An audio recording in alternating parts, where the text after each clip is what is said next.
नमस्कार, life is सुरेखामध्ये सर्वांचं स्वागत आहे। तर आज मी निघालेली आहे डॉक्टरांच्या भेटीला, कारण डॉक्टरांची भेट घेणं खूप महत्त्वाचे आहे।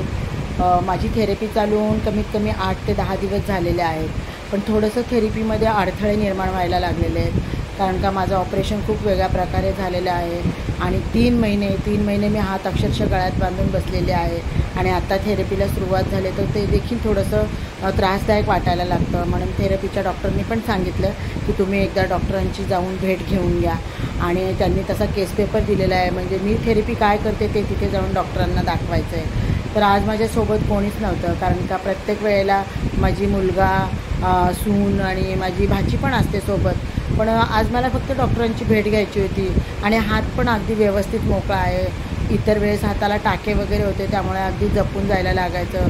प्रत्येक वेळेला मोठीच गाडी करावी लागायची, 4 व्हीलरमधून जावं लागत होतं, पण आज मी रिक्षा केलेली आहे आणि रिक्षामधून मी एकटीचाच प्रवास चालू केलेला आहे। तसं घरापासून डॉक्टरांचा दवाखाना खूपच लांब आहे, अगदी 1-1.25 तास लागतो, म्हणजे 1 ते सव्वा तासाचा तो प्रवास आहे।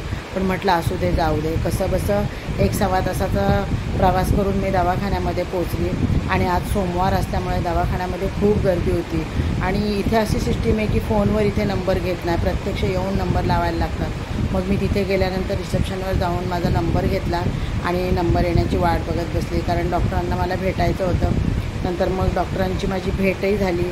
डॉक्टरांनी मला आणखीन वेगळ्या प्रकारचे थेरपीचे प्रकार सांगितले, शिवाय जे पण चाललं आहे ते व्यवस्थित चाललं आहे आणि होईल, पटकनच तुम्ही याच्यातून बाहेर पडाल।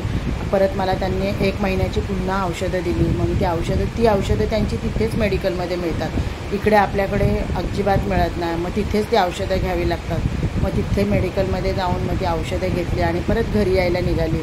तर मागच्या वेळेस माझ्या सुनेची मामी आली होती, त्यांनी झाडाची ताजी बोरं मला आणून दिली होती, तर ती बोरं मी सकाळी धुवून सोबत नेली होती खायला। आणि येताना रस्त्याच्या दोन्ही बाजूला म्हणजे मळे असतात, तर मळ्यामधली मी ही ताज्या वालाच्या शेंगा आदोलीवर भेटतात त्या घेतल्या, शेवग्याच्या शेंगा घेतल्या आणि भेंडी नुकतंच तोडून आणलेलं होतं ते घेऊन घरी आली।